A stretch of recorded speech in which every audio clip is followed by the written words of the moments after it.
Well, talks here at the White House off to a friendly start on Wednesday morning. We saw U.S.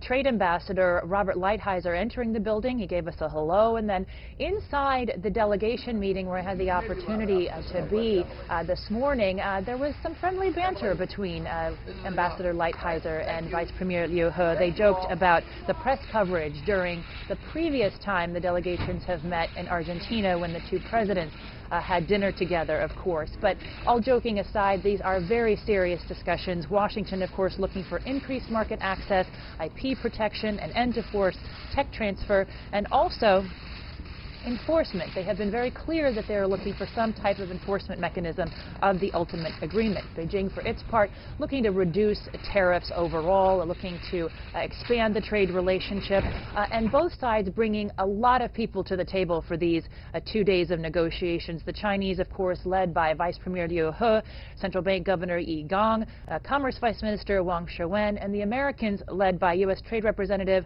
Robert Lighthizer, U.S. Treasury Secretary Steven Mnuchin, and U.S. Commerce Secretary Wilbur Ross.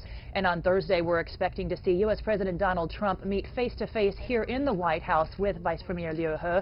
That, of course, underscoring the closeness with which this president is watching and being involved in these trade talks. Now, meantime, increasing pressure on the White House to come to some agreement, not just because Trump is watching the stock market react to everything that happens with these talks, but also because earnings are being tied to the Chinese market and to the tariffs themselves. We had disappointing earnings from Caterpillar, Harley-Davidson, Apple, all tied to the impact of the tariffs and the shrinking Chinese economy. And U.S. intelligence officials just testifying on Tuesday that they are acknowledging that they're looking to allies to try to pressure them not to purchase Chinese telecommunications equipment in particular.